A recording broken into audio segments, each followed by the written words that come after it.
अस्सलाम वालेकुम नाज़रीन इकराम, मैं हूं आपका मेज़बान अब्दुल्ला इदरीस और आज मैं आप लोगों के लिए एक ऐसी रेसिपी लेके हाज़िर हुआ हूं जो रमज़ानुल मुबारक के महीने में हर घर के दस्तरखान की हर रोज़ ज़ीनत बनती है। मैं बात कर रहा हूं नाज़रीन इकराम दही फुल्की की, जिसे बेसन की बूंदी भी कहते हैं, इसे पकौड़ियाँ भी कहते हैं, इसे फुल्की भी कहते हैं। नाज़रीन इकराम ये बनाना बहुत ही आसान है, आप लोगों को बाज़ार से लाने की बिल्कुल भी ज़रूरत नहीं है। आप लोग घर पे इसे आसानी से बना सकते हैं और पूरा महीना इसे इस्तेमाल कर सकते हैं, इसे महफूज करके रख सकते हैं। तो चलिए नाज़रीन इकराम शुरू करते हैं अल्लाह का नाम लेके। बिस्मिल्लाहिर्रहमानिर्रहीम। नाज़रीन इकराम, ये जो रेशो मैं आप लोगों को बताने वाला हूँ, ये रेशो कमर्शियल रेसिपी आप लोगों के साथ शेयर कर रहा हूँ, उसी हिसाब से आप लोगों को इसकी मैं रेशो बताऊँगा। जिसमें 1 कप इसमें बेसन का ले लिया है और इसमें हाफ़ कप गंदम का आटा जाएगा। जो नॉर्मली हम लोग घर पे रोटियां बनाते हैं जिस आटे से, वो वाला आटा इसमें जाएगा। इसमें मैदा ऐड नहीं करना आप लोगों ने। उसके बाद इसमें नमक ऐड करेंगे टेस्ट के मुताबिक और उसके साथ हम लोग थोड़ा सा मीठा सोडा इसमें ऐड करेंगे। मीठा सोडा ऐड करने के बाद इसमें अजवाइन ऐड करेंगे थोड़ी सी और उसके बाद हम लोग इसे अच्छे से मिक्स कर देंगे। तो ये जो इंग्रेडिएंट है और इनकी जो रेशो है ये आप लोग नोट कर लीजिएगा। ये जो इसमें अजवाइन ऐड की है इसका बहुत ही ज़बरदस्त किस्म का एक टेस्ट आता है, तो आप लोग ये लाजमी यूज़ कीजिएगा। और उसके बाद हम लोग एक नॉर्मल टेम्परेचर पे जो पानी होगा वो हम लोग इसमें थोड़ा सा ऐड करके तो इसे हम लोग अच्छे से मिक्स कर लेंगे। और मिक्स करने के बाद नाज़रीन इकराम हम लोग इसकी कंसिस्टेंसी देख लेंगे कि इसकी कंसिस्टेंसी कितनी है और मैं आप लोगों को बताऊंगा कि इसकी कंसिस्टेंसी कितनी होनी चाहिए। अगर ये ज़्यादा गाढ़ा भी नहीं होना चाहिए और ज़्यादा इसे पतला भी नहीं होना चाहिए इस लिक्विड को, क्योंकि अगर ये ज़्यादा गाढ़ा हो जाता है तो फुल्कियाँ भी जो ना वो बहुत ही हार्ड बनेंगी, जो कि सही से उसका टेस्ट नहीं आएगा। और अगर ये बहुत ज़्यादा पतला हो जाएगा ये लिक्विड तो फिर फुल्कियाँ आपकी बिल्कुल भी अच्छे से शेप में नहीं आएंगी नाज़रीन इकराम। तो इसलिए इसकी जो कंसिस्टेंसी होती है उसका बहुत ज़्यादा ख्याल रखना होता है। अभी मैंने आप लोगों को दिखाया ये अभी इसकी कंसिस्टेंसी कितनी है, तो इसमें थोड़ा सा पानी और ऐड करेंगे और दोबारा से इसे हम लोग अच्छे से मिक्स कर लेंगे।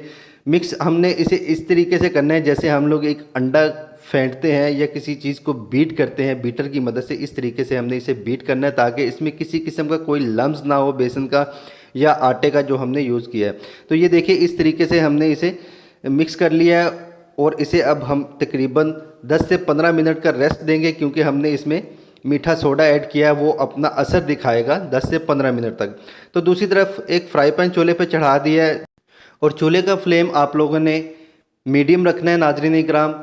और इसको बनाने का जो तरीका है, मैंने एक चम्मच का यूज़ किया है। नॉर्मली ये चम्मच घर पे हर घर में मौजूद होता है, ये ज़्यादातर चावल वगैरह बनाने के लिए ये चम्मच इस्तेमाल किया जाता है। तो मैं आप लोगों को इसकी कंसिस्टेंसी बता रहा था नाज़रीन इकराम। इसकी कंसिस्टेंसी जो होती है वो इस तरीके से आप लोग रखिएगा कि जब हम इसे चम्मच पे डालें तो ये ईज़िली जो है ना वो प्रेस हो जाए। हाथों की मदद से हम लोग इसे निकालेंगे तो ये ईज़िली प्रेस हो जाए। अगर ये ज़्यादा हार्ड होगी तो ये अच्छे से इसमें से नहीं निकल पाएगी, और अगर ये ज़्यादा नरम हो जाएगी तो ये खुद ब खुद नीचे गिरना शुरू हो जाएगी। हमने दोनों तरीके नहीं इस्तेमाल करने, ना ज़्यादा इसे नरम रखना है और ना ही ज़्यादा इसे हार्ड रखना है। तो हम एक नॉर्मल सा इसका डो तैयार करेंगे, वो जो आप लोगों को मैंने बता दिया इसकी कंसिस्टेंसी, वैसे ही आप इसकी कंसिस्टेंसी रखिएगा। तो ये देखिए अल्हम्दुलिल्लाह ये अच्छे से फ्राई हो चुके हुए हैं, लेकिन यहाँ पे इसका प्रोसेस जो है वो कंप्लीट अभी नहीं हुआ। अगर आप लोगों ने इसे पूरे महीने के लिए सेव करना है, महफूज करना है, पूरा महीना इसे इस्तेमाल करना है, तो आप लोग वीडियो को स्किप मत कीजिएगा। पूरे जो इसके स्टेप हैं पूरी वीडियो देखिएगा, उसमें जो जो स्टेप बताए गए हैं वो सारे के सारे आप लोग फॉलो कीजिएगा, क्योंकि इसके बाद दोबारा से इसे फ्राई करेंगे। पहले हमने एक दफ़ा इसे फ्राई कर लिया। अगर तो आप लोगों ने फ़ौरन इसकी दही फुल्की बना लेनी है, फ़ौरन इसकी चाट बना लेनी है, तो फिर आप एक दफ़ा ही फ्राई करके इसे इस्तेमाल कर लीजिएगा। उसके बाद इसे पानी में सोक करने के बाद आप लोग इसे यूज़ कर सकते हैं। लेकिन अगर आप लोगों ने पूरा महीना इसे सेव करना है, पूरा महीना इसे महफूज करके रखना है, रमज़ानुल मुबारक का माशाल्लाह से महीना आ रहा है, तो आप लोगों ने पूरा रमज़ान इसे महफूज करके रखना है और डेली थोड़ी थोड़ी आप लोगों ने यूज़ करनी है। तो उसके लिए आप लोग इसे दोबारा से फ्राई करेंगे। तो पहले हम लोग इसे हाफ़ डन कर लेंगे नाज़रीन इकराम। जब हाफ़ डन करेंगे तो इस तरीके से हम लोग इसे निकाल के रख लेंगे एक बर्तन में। ये देखिए जब आप ये थोड़ी देर पड़ी रहेगी तो ये नरम हो जाएगी। इसे नरम नहीं होना चाहिए, सॉफ्ट इसे नहीं होना चाहिए।